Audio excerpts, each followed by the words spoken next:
an author, artist, and a speaker, and I just desire to empower women. So I'm going to go ahead and add a slide here. We're going to have a little bit of a talk. Let me make sure you can see me too. Let's see here. I can't see myself. Let's see here. Okay, there we go. And so let's see if I can pop myself down. Oh, I think I'm hidden because I have this beautiful graphic up here, but it's okay. I'm going to read this and then we'll let's go this way. There we go.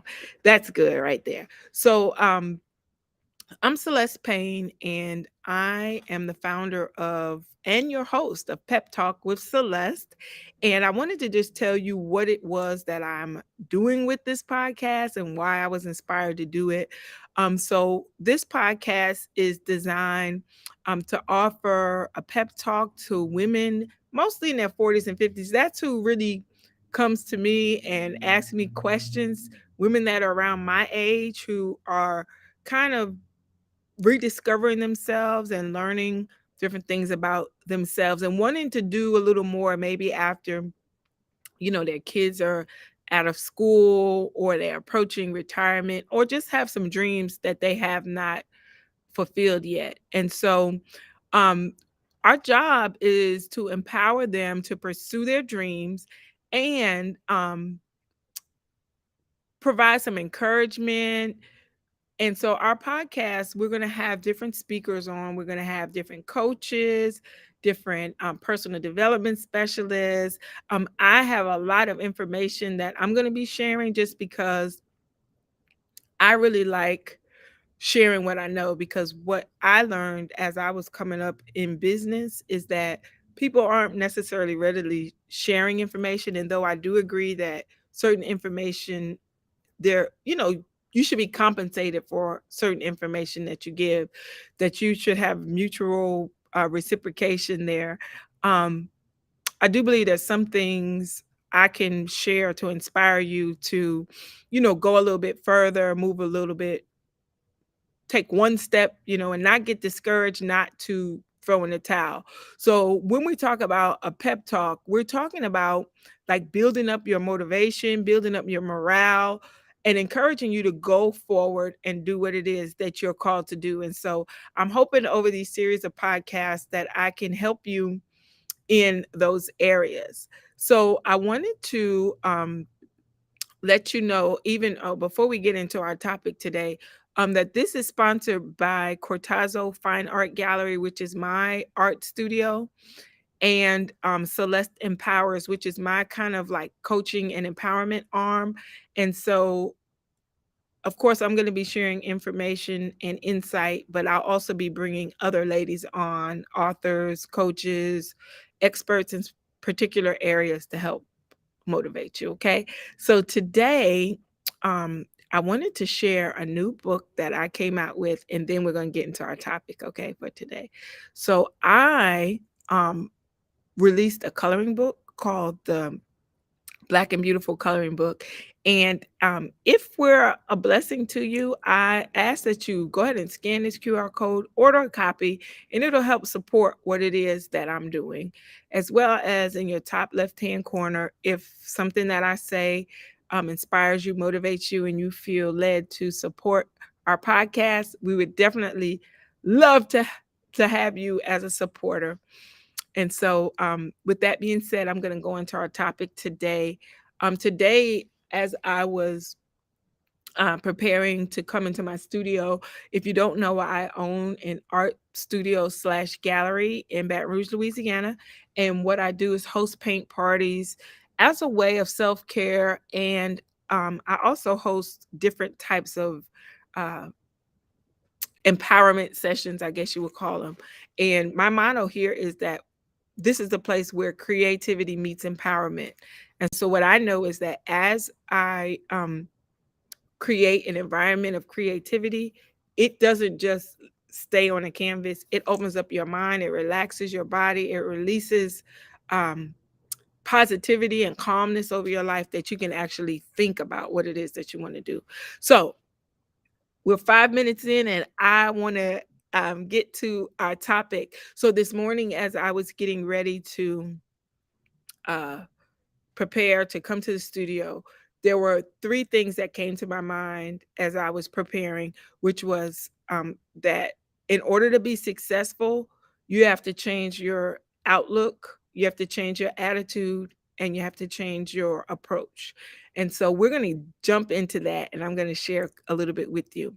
So, um, sometimes we find ourselves in positions where we don't know what to do, and we need to make some changes, some shifts, um, or we might be facing a new challenge in life, a new place in life. And so when we haven't been somewhere before, sometimes we hold on to what we know, and what we know sometimes is not going to take us to where we need to be. And so our topic today, we're dealing with our outlook, our attitude, and our approach, because there are some things that are going to be coming, opportunities that are going to be coming to us in the near future. And yes, I'm saying that in a way of uh, just a prophetic word, that there are opportunities coming in our near future. And we need to make sure that our outlook, our attitude, and our approach are suitable to actually meet those opportunities that are coming. And so, how do we do that? So, what is our outlook? Our outlook is our view, it's our point of view, and it's our line of sight. And as an art teacher, sometimes I teach my students about the line of sight, and it's the direction from your eye into a work of art and straight to the subject. Sometimes it's also in the work of art, the sight from, like, let's say there's a person in there and they're looking at something. That line of sight is what where they are and what they're looking at. And in between where you are looking and the subject that you're looking at, there could be obstacles in the way. And so your view could be um, distracted or blocked because there's something in the way. And so we need to make sure that when we're looking at things, that we remove things out of the way that can hinder the way that we see things. And so part of your outlook is, sometimes we see things through the lens of our own experiences, and when really there's more. God has more for you, there's more opportunities for you, but based on where you've been, and when I'm saying you, I'm talking about me too, because it happened. Like, I have to intentionally um not just solely rely on where I've been to help me get to where I'm going. So I have to change my viewpoint. I have to change my outlook. And if you're a person who, or a person or know people who have a negative outlook on everything, you're looking through a negative lens. And when you look through a negative lens, there's nothing positive that can come from that. So you got to change your outlook, change how you see things. Right? Start looking at things from a different position. Um, I have a note here. It says position yourself so you can see things differently. So if you've ever, I've been to some, traveling, and I've been at some really high places. I remember I was in New Mexico, I believe, and I had a restaurant that I was going to was at the top of this mountain. And so I had to take guess it's like a little trolley. It was like a tram. That's what it's called, a tram, all the way from the ground floor, all the way up. I don't know how many thousands of feet we were up high. It was high.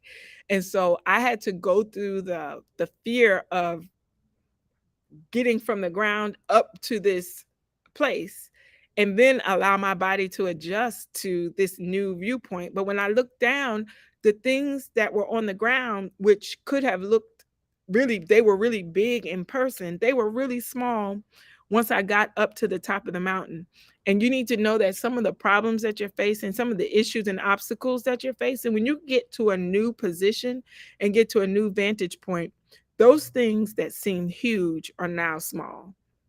Those things that seemed impossible seem like you can conquer them. And so you got to change your position sometimes in order to see things differently so that you can change your outlook.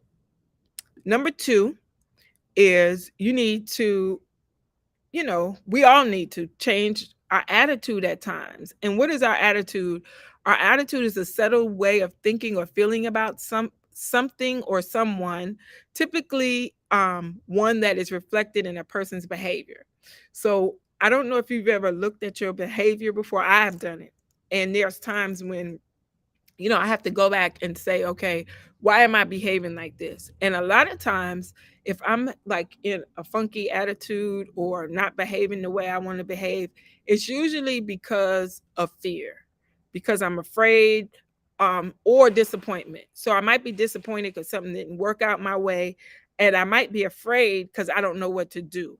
Okay. So I think we got to look at our attitude and make sure that we're not allowing fear or disappointment to keep us from, to, I won't say keep us, but from influencing our behavior.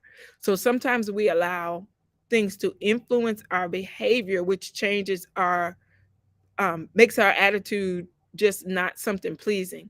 And part of that comes from our outlook. So when we change our outlook, it should change our attitude. It should change the way we think about things. If we see things differently, we should be thinking about things differently and behaving differently. Okay. So we got to make sure that our attitude is right, because I'm telling you, opportunities are coming, doors are opening, and you can't be, uh, shifted. Your behavior needs to be a certain way in order to take hold of these opportunities. And so I'll give you an example. I was at a festival this past weekend. I had a tent, two tables. I was doing a painting session, a painting station for children at this community festival. There was, thousands of people down there. And so the door had been open for me to be there. I was in a really good spot. Um, but I set up my tent, and the wind, like there was a gust of wind. It was kind of cold out there for the month that it was. It should have been a little warmer, but it was cool. The weather dropped, and so it was very, very cool. It was probably, when I woke up that morning, it was in the 30s. By the time we got to the venue, it was mid 40s. It got up to mid 50s, and then it dropped again later on in the afternoon. So it was cold, and windy because we were down by the river. And so the uh, tent just went, and somebody grabbed it for me and tried to help me hold it down. I had it staked down, but at that moment, I had to step away, and I had to say, okay, God, give me a strategy for what am I supposed to do? Because I know you want me here. So I had to change my outlook, because it was a thought that you shouldn't be here. I don't know why you came down here, that type of attitude. But I was like, no, I had to change my outlook, which is I am supposed to be here. Then I had to change my attitude and say, okay, how are we going to solve this? And not allow that. So I actually went and helped somebody else set up their booth, took a couple of breaths, and came back. And you know that there were people who came and helped me put everything back up. It didn't blow. The wind didn't blow again. Everything was straight. And so by maintaining um, a proper outlook and maintaining a proper attitude, I was able to overcome that. And then approach. So the last thing I had to do was to change my approach. My approach was, at first, I'm going to just use a table, and I'm going to just paint on the table. The kids can come and paint on the table. I don't have to have a tent. It's not really that big of a deal. But then I got an idea to go to my car, and I had some blankets, and I put them on the table really nice. My approach was different. I changed my approach. My approach is a way of dealing with something and your actions moving forward. And as you can see, I have a plane on a runway. Like, how are you going to take off from here? And so sometimes you got to change your approach and your way of doing things. In my gallery business, you know, and I'm just going to say this, I'm going to just say it, keep it real for me.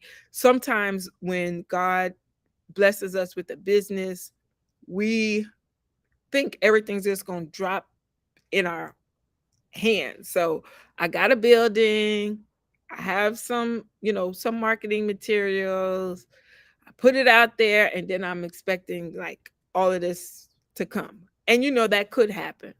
But as a business owner, you got to work. Like, this is hustle work. Like, you got to work hard. And what happens for us as believers is that opportunities come, but are we ready for them? You know what I'm saying? So our job is to be prepared for the opportunities and have ourselves ready when those great opportunities come, because the Bible tells us that, you know, that we that are spirit filled people, that we have an advantage. Like, the Holy Spirit gives us an advantage, but the Holy Spirit's not going to do everything for us. God is not going to do everything for us. We have to be prepared. And that might mean hiring a coach, that might mean learning some software, that might be learning a skill um, online, taking a class, that might be getting a mentor, whatever that is. You got to put the work in.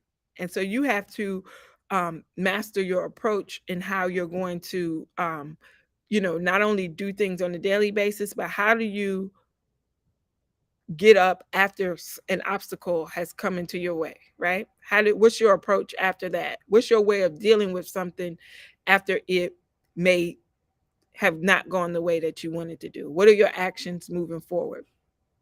And so um I I'm hoping that you um take a look at that with yourself, and just know that obstacles come sometimes, I believe, to test if you really for real about what you're doing.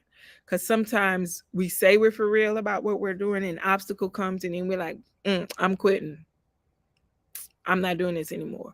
But I believe that when obstacles come, it is a sign of creativity, um, a, a, a opportunity for you to exercise your creativity.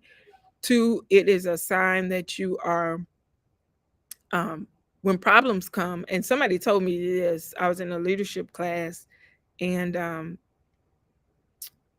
the teacher was like, problems search out leaders. So if we are consider ourselves leaders in our field, leaders in our industry, problems are going to seek you out. And the most successful businesses solve problems. So if you get practice solving obstacles, little obstacles, and y'all, there's big old trucks out here. But if you get practice solving little problems, then when other people come with problems, you won't be all flustered and complaining about problems coming to you. So my attitude now when problems come is like, okay, um, I'm a problem solver. So problems are looking for me. Problems are looking for me. And I must have the solution to the problem, or it wouldn't have come to me. And that solution could be me doing something, or me referring that problem somewhere else. So just as a review, just check your outlook, check your view, how you're looking at things, check your attitude, and check your approach, because doors are going to be opening.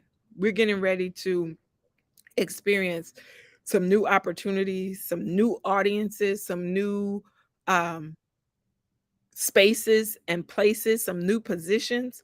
And if your outlook, your attitude, and your approach are off, you can blow an opportunity that was meant to blow you up and take you to a whole nother level. All righty. So before we go, I want to share a couple things with you. I think I already shared this with you, but I'm going to share this slide with you. So I'm going to put this code up here. So I have the opportunity. This is something that's coming up. It's called the School of the Teacher. Now, as you can tell, I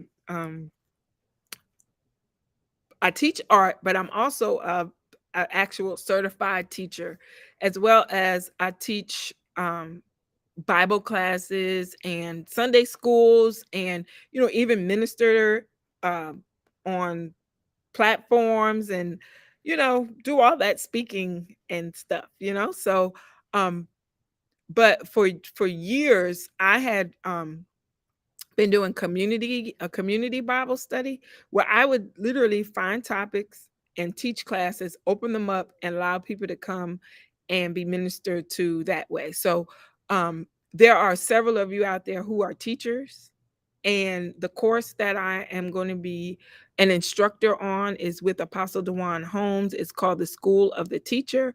I am the pastor of Christian education for the Global Institute for Church and Marketplace Prophets.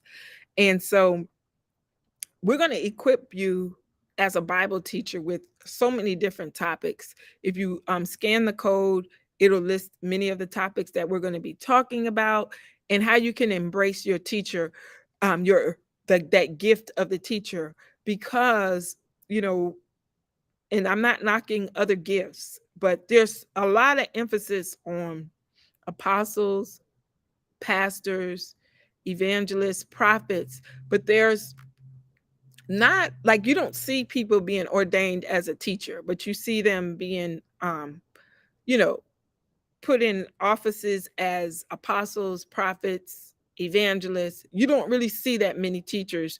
And so what we're going to do is to be able to equip you to really walk in that role in a way that is powerful, meaningful, and affirming, so that you know that your job is just as important as an apostle or a prophet. Because being a teacher, one of the things that we do as teachers, we explain, sometimes when apostles, prophets, they teach a topic, it's like a whole bunch of stuff there. And at the moment, it's great. You're pulling on it. But how do I really take what they've said and put it in practice? So we're going to be teaching you is how you can take those things, break them down in bite-sized pieces so that people can ingest them and make it a part of their lifestyle so that they can be successful. Because when we get a prophetic word or even a word, some apostolic direction, that stuff needs to be broken down into pieces. And it's not necessarily the apostle or the prophet who has to do that. That is your job as the teacher. We get the topics, we break it down into bite-sized pieces, we make it engaging, we make it palatable, we answer questions. We have the patience that some apostles and prophets may not have to ask questions. We work on different learning styles. We make it kinesthetic. Some people need activity to learn. Some people need, just so many different ways that people learn. And we'll go through that in the class. But I want you to join us. It's a 6-month class. There's monthly payments that you can pay, or you can pay it in full. Click on there, scan it, and we'd love to have you join us. The second thing I have is my coloring book. It's called Black and Beautiful Coloring Book, and it is 40 pages of just beautiful Black women as well as motivational sayings. So I invite you to get a copy. There's 2 different ways you can get it. You can get a paperback, or you can get a printable download where you can actually download it and print the pages out and color them. Of course, the printable download is instant. The paperback will have to be shipped to you. So I hope you all enjoyed our talk today. I'm going to be back to help motivate you. If, as I said in the beginning, if this has blessed you, I do encourage you to support us by clicking on that QR code at the top, or you can support by getting a coloring book or joining the school. So I will see you all later. I'm Celeste Payne, host of Pep Talk with Celeste. We are right on time, and I hope to talk to you soon. I'll let you know when we're back online. Thank you. Bye bye.